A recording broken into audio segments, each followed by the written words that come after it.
kooxda Carwe Sadam ayaa si rasmi ah loo guddoonsiiyay koobkii tartankii la farax walaalka garoonka dhalinta degmada Ibrahim Koodbuur ee magaalada Hargeysa. Munaasabad lagu soo gunaanaday tartankii la farax walaalka ayaa lagu qabtay hoolka Soonya ee magaalada Hargeysa. Waxaa munaasabadan ka soo qayb galay Muxyidiin Tiyaabo, Naasir Aadan, Maxamed Cabdi Sheekh Ilig, Maxamed Ciise Shabeel, Xuseen Axmed Xaashi, Cabdi Xamiid agaasimaha dalada Soonyo, Maxamed Cabdilaahi Saciid Khaawi agaasimaha guud ee wasaaradda dhalinyarada iyo ciyaaraha Somaliland,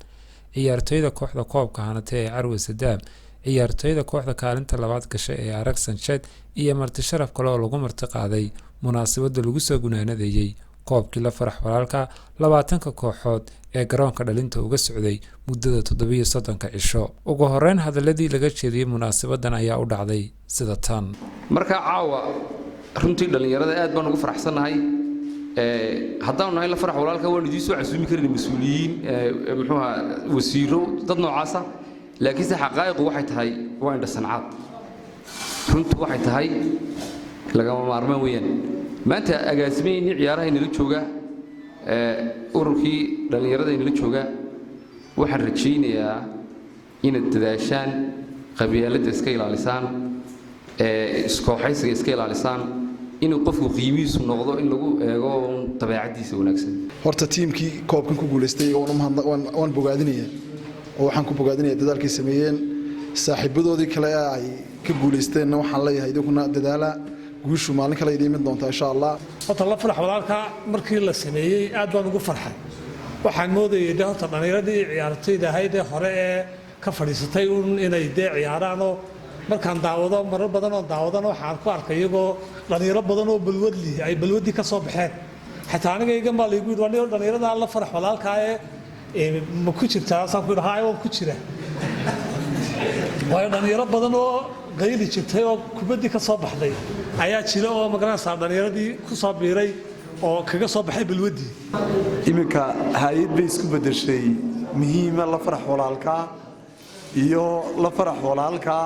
oo noqday NGO samafala oo kaalin muhiim ah kaga jira bahda sportiska oo ay aasaaseen niman dhalinyaro oo ka dhisan xaafadda shacabka inta badan oo ah niman dhalinyaro akhyaara oo faham badan oo leh ciyaaraha iyaguna hore u soo ciyaaray imikana bahda ciyaaraha ku dhex jira magac qurux badanna way sameeyeen oo aad u wanaagsan ereyga la farax walaalka waxa weeyaan si qurux badan inuu wada ciyaarno si qurux badan wada ciyaara ciyaaru way qurux badan yihiin ciyaaru waa farxad nolol wanaagsan qiimo badan weeyaan. Cabdi Qani iyo Maxamed Kartoon ayaa iyaguna fikirkan qayb lixaad la kala haa oo noola yimid isku dayo maslahay ilaahay shaqo baryaha la qabtay maaha oo dad ashqaasi ay qaban karayeen ma ahayn runtii ilaahay subxaanahu wa ta'aala baan ugu asturay alxamdulilaahi rabbil caalamiin waqta caawa finalkii iyo koobkii aynu joogno waa dhalinyaro run ahaantii waajibkoodii gutay oo idinla dareena oo loo baahan yahay idinka laftiinu inaad moral ku garab gashaan iyagu waxay shaqaynayaan marka wixii ay idin qabteen si fiican u qabsoomaan in nabadgelyo aad ku ciyaartaan ee meel kasta uga mahadnaqdaan ee dhiirigelisaan intaasaa shidaal u ah lacag idinkama baahna magac kale idinkama baahna waajib iyaga u qaranka iyo dadka ay tabayeen ay ku leeyihiin bay guteen aad baan iyaga mar labaad iyo mar saddexaad ugu mahadnaqaya.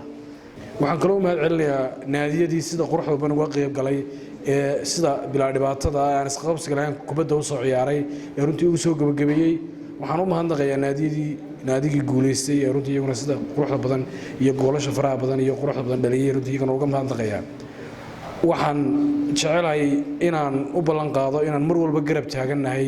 cid kasta oo dhalinyarada garab siinaysa. xidigii tartanka waxaa la guddoonsiiyay Cabdikariin Guji ahaana kabtankii koobka hantay ee Carwe Sadam. Goordhaliyihii tartanka waxaa la guddoonsiiyay Cabdicasiis Qucle balse munaasabada kuma sugnayn waxaana uu guddoomay Idriis Cabdiraxmaan. Cabdicasiis Qucle ayaa tartanka ku dhaliyay 6 gool isagoo ka tirsanaa kooxda Hargeysa Sports loona garanog yahay kooxda Panorama. Macallinkii tartanka waxaa la guddoonsiiyay Maxamed Soomaali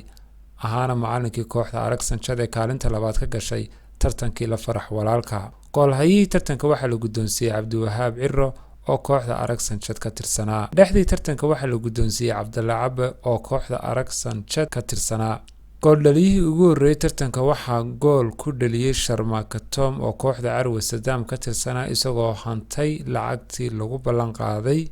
tartanka in cidda goolka ugu horreysa dhalisa la guddoonsiin doono 300 oo shilinka Somaliland. kooxda Carwa Sadaam ayaa sidaasi ku hanatay koobkii iyo lacagtii 2 milyan ee shilinka Somaliland ee hore loo ballan qaaday. kooxda hanata in ay la caraabi doonto koobka iyo weliba lacagtaasi shilinka Somaliland ee 2 milyan. Axmed Taye Qaran, wararka Malcab, magaalada Hargeysa.